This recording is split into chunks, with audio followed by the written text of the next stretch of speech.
Ertu giftur? Ég giftur? Nei, ég nú bara vel með mig. Við erum komin upp í Gramatek til hennar Önnu. Hún öll í því að íslenska viðmót tækja. Íslenska hennar ær og kýr og sem og forritun sameinar þetta tvennt okkur til hagræðingar að við getum talað við tækin sem mjög mikilvægt núna þegar að enskan að taka yfir allt. Við skulum heyra af þessu stórmerkilega starfi sem á sér stað hérna við Akratorg. Anna, íslenskt mál þér dálítið hugleikið. Hefurðu alltaf haft áhuga á íslensku tali og að viðhalda íslensku máli?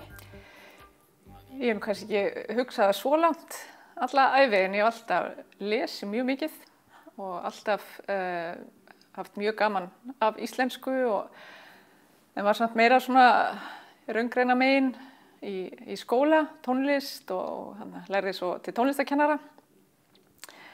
En síðan fór ég erlendis í nám til Þýskalands, eiginlega að halda áfram í tónlistinni en datt þá inn í málvísindanám sem að mig hefði aldrei grunað sem barn eða unglingi að myndi vekja áhuga minn. Þannig að læriðirðu máltækni og íslenskt mál úti í Þýskalandi?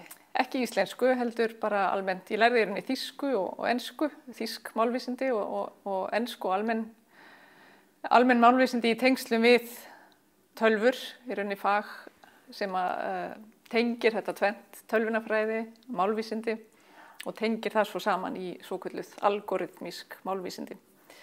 Auðvitað, þannig að þú ert í svona alþjóðlegu málvísindanámi, bara hvernig við nýtum mál í stafrænu formi. Já, það rauninni gildir það sama fyrir aðferðirnar sem eru notaðar eru þær sömu sama fyrir hvaða tungumál maður að vinna. Það þarf síðan að fóðra tæknina með gögnum viðkomandi tungumáls en það breytir kannski ekki öllu hvaða tungumáli verið að vinna með hvað tæknina varðar. Svo kemur aftur heim hérna með þetta nám á bakinu.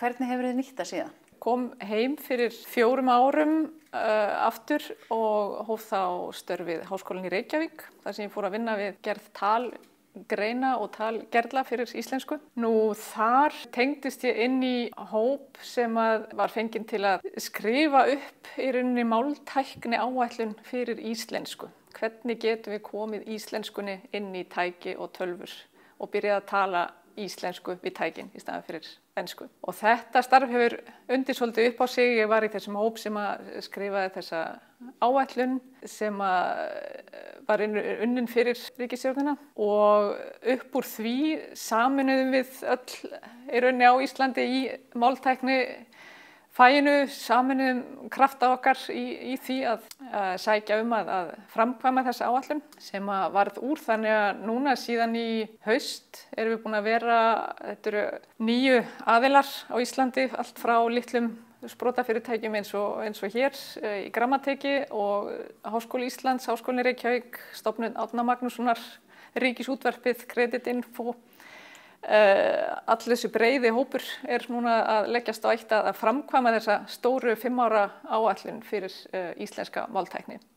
Og við erum núna svona rúmlega hálfnum með fyrsta ára 5 og já, það æxlaðist svo þannig að ég stýri þessu verkefni fyrir hönd þessa hóps.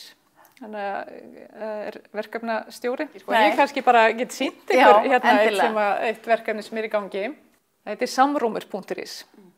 Hérna geta allir Íslendingar farið inn, allir sem tala íslensku, því það líka eitt í þessu að við erum ekki bara að tala til þeirra sem eru með íslensku að móðumáli, heldur líka fólk sem talar íslensku sem annað mál, ekki með íslensku sem móðumáli.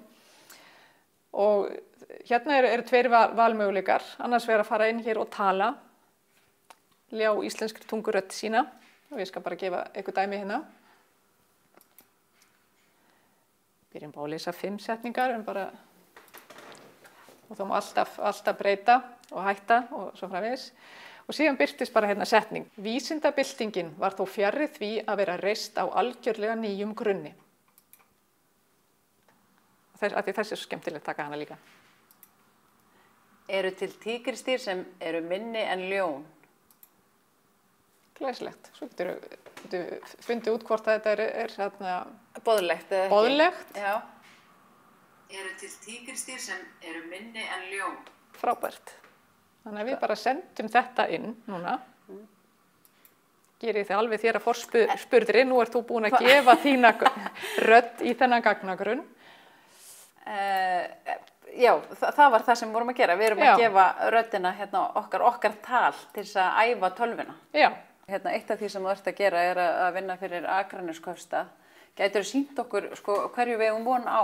Ég veit að það er ekki búið að opinbera þetta, en geturðu gefa okkur svona pínu innsýn í hverju þetta er að fara að breyta hérna í starfi Akraneskaupstaðar, eða semst hvað neytendur íbúar finna fyrir? Já, við Akraneskaupstaðar og Grammatek, við fengum styrk úr markáætlun í tungu og tækni hjá Rannís á síðasta ári og erum búin að vera að vinna í því að setja upp spurningasvörunarkerfi fyrir heimasíðu Akraneskaupstaðar. Hugmyndin er fyrst og fremst sú að fólk finni fljótt upplýsingar, fáir inni strax svar við spurningunni sem það kemur með þegar fer inn á vefinn og byrjar að leita sér upplýsinga, að í stað þess að þurfa að fara að leita og klikka sig í gegnum valmyndir, að þá geti það spurt Sæma það sem að hjarta liggur. Heitir hann Sæmi? Heitir hann Sæmi og hann býður fram aðstoð sína og gæti til við spurt að hvernig skilum við í dag. Hver er bæjarstjóri? Sævar Freyr Þráinsson er bæjarstjóri Akranes. Hvenær fundar bæjarstjórn? Bæjarstjórn fundar tvisvar í hverjum mánuði, 2. og 4. þriðjudag hvers mánaðar í fundarsal bæjarstjórnar klukkan 17.